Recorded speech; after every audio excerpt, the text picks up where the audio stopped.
难为戏子，你本该是我最得意的作品。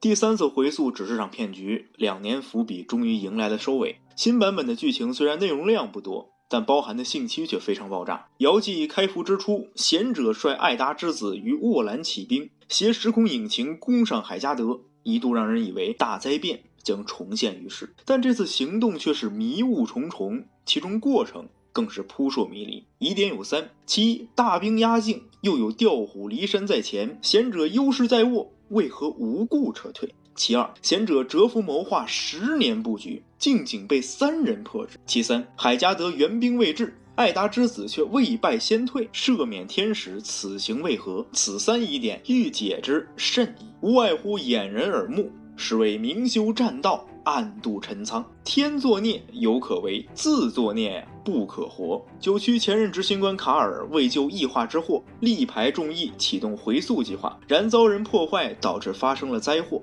时空乱流肆虐，万千宫阙崩殂。此后爱达星政权旧联盟分崩离析，其下辖的科研机构海加德取而代之。海加德包藏祸心，对元能窥伺之心久矣。灾祸虽已发生，然用元能之心却不灭。数年苦研，终得意志气制衡辐射，但亦以此统御万民。此后天上之人高居无忧之地，地上之人却饱受辐射之苦，苟延残喘于末世。值此世道，有奇人出世，名曰贤者，以机械改造为手段来应对异化，以元能是原罪为号来聚拢意识，以艾达之子之名创建组织与海加德对抗。自此双方纷争不断，但实则都是为了幸存人类谋求福祉。然双方理念不同，立场有异。海加德会顶尖科研力量于一身，主张深度研究，以此达到完全掌握元能。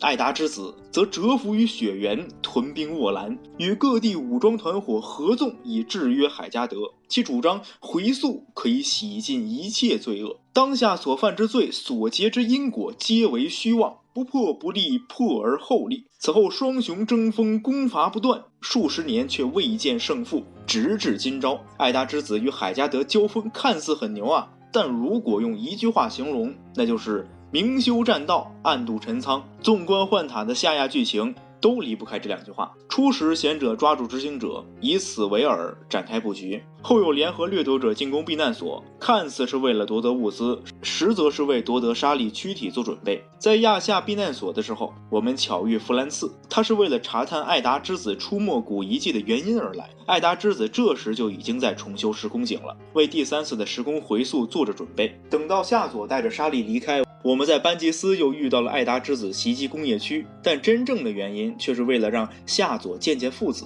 明白不合作的后果，从而同意沙利接受改造。最开始的时候，艾达之子启动元能塔，反向输送能量到幻塔，看似是要让主塔储蓄时撑爆，实则是将幻塔打造成了一个无与伦比的大型号能量电池，为第3次回溯提供能量。在关闭元能塔后，全境艾达之子出击，实则也是为了掩盖夺得时空机器的行动，直到最后攻上海加德，启动第3次时空回溯，同样也是为了掩盖其真实的目的，那就是夺取数据。在新的剧情里，帕洛蒂提到了，在艾达之子攻陷海加德之后，海加德第9区陷入瘫痪，是他在艾文斯的恳求下重新编解了程序。如果艾达之子的目的只是为了第3次回溯，就不需要做到如此。帕洛蒂还提到了第9区损失了一批机密资料，这批机密资料才是艾达之子真正的目的。想要知道这批机密资料的内容，就得搞清楚艾达之子之后的行动。在进攻完海加德之后，莎莉被克拉瑞尔博士保下，居住在白金岛。这时候他接到了独属于赦免天使的通讯，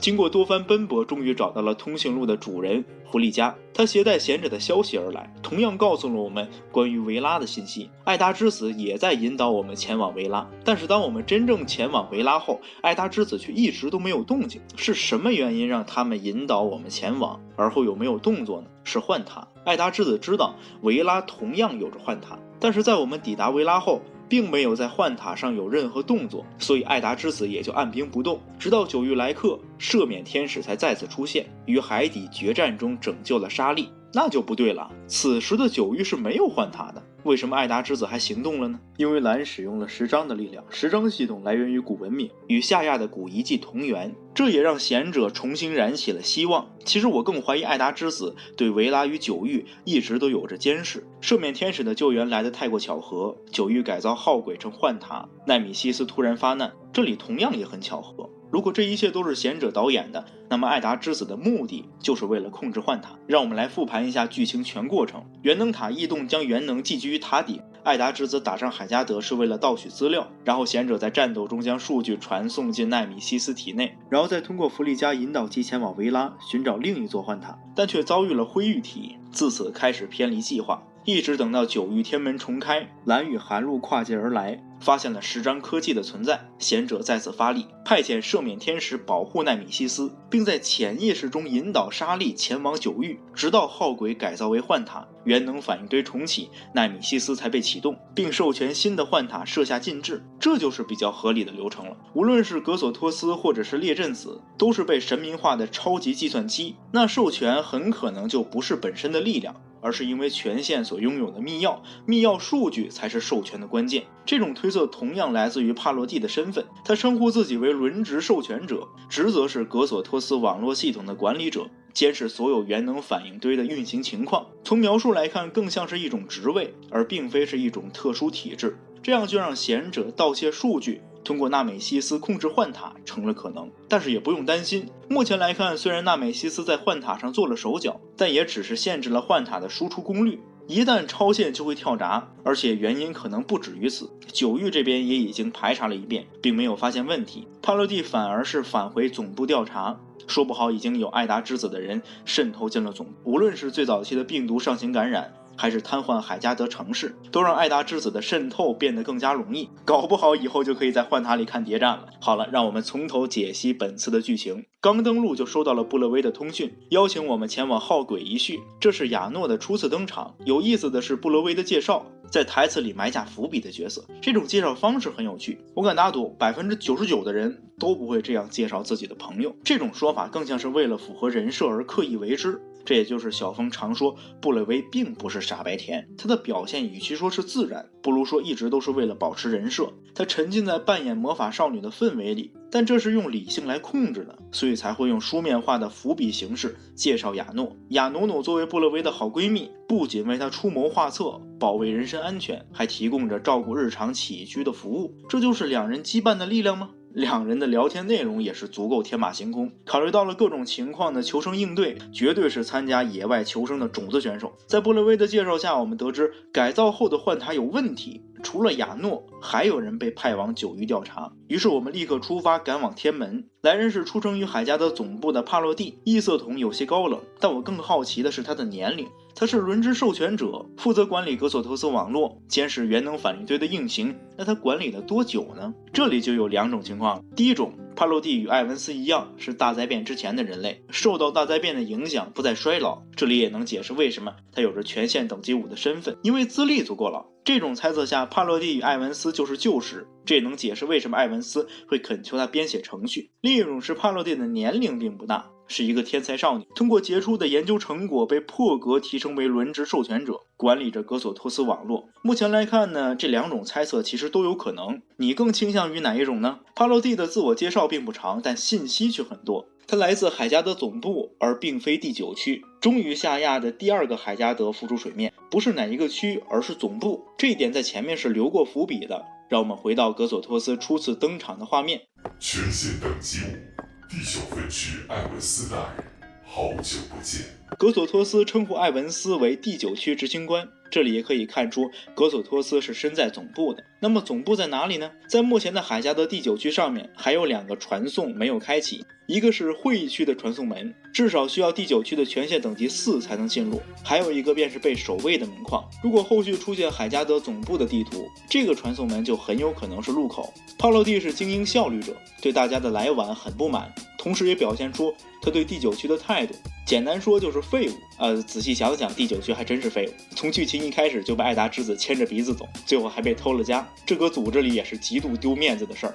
不过偷家这事儿也很难理清，万一是艾文斯故意放进去的呢？毕竟艾文斯也说过，他不是不想回溯，而是在等着时空平静下来。但如果有人承担后果，现代回溯也不是不行。艾达之子就成了最大的背锅侠。话说亚夏的大决战确实儿戏，看似打得天昏地暗，结果只斩杀了贤者的一具分身，失踪了一个夏佐，双方都没有什么巨大损失，这就很魔幻。帕洛蒂提到了一个名称演算方舟，这里很可能就是格索托斯的所在。通过帕洛蒂的描述，能看出演算方舟只是总部的一个地点，对海加德总部的大小可以期待一下，不要再像镇宫这样只有2个小房间了。接到帕洛蒂后，我们再次返回号轨，号轨负责人玉云也在这里。几天不见，连 NPC 都变得更加好看了。众人讨论了一下当下的问题，号轨被设置了禁制，无法大规模的传输元能，这也让第3代时章系统无法启动。现在就能理解为什么巨神兵动作很傻，原来是能量不够。随着镇宫正式对外开放，在号轨3楼藏身于山腹之中。之前小峰就猜测过他的位置，但是没想到跟号轨合二为一了。要知道镇宫可是9域最高行政机关。来到3楼，我们也见到了新道上的神秘人，也就是超级计算机列阵子。这里的场景倒是和9域前瞻的场景相似，但是周边的柜子换成了海量的服务器。这里就不得不提一下水冷系统了，地板都是玻璃做的，玻璃之下还有着水波流转，水冷系统很合理，毕竟服务器也是需要散热的嘛。玄方的解读有了新进展，虚俊的遗迹果然是外星人的实验室，而玉软的房间则是孵化舱，从中还发现了我们与南音的改造记录。从这里也能看出孵化舱并不是一次性用品，只要有能量就可以源源不断的孵化幼体。南音现在也正在夺取高级惠民的荆棘，以此进化为成体。南音是在牺牲整个探索小队与遗迹库存后才化身为幼体，可想而知真正的潮母又得献祭了多少生灵。到此南音的目的已经很明确了，就是斗骨策略，自己成长为新的潮母，然后干掉旧的潮母取而代之。正如他所说，惠民如我，天地长生。到此前导 PV 的台词都一一应验，不愧为幻塔第1 PV， 含金量非常的足。但等南音取而代之之后，又该何去何从呢？那时候他很可能已经失了神智。最终 BOSS 先预定一下。众人此行的目的是让玉先生开放列阵子的权限，玉先生很爽快的答应了。接下来该去第2层的控制中枢了。9域幻塔出现却问题不断，艾达之子跨时空干预所为何？海加德帮助9域真的是好心吗？我们下期继续解读。本期就到这里，关注小峰，带你体验不一样的幻塔。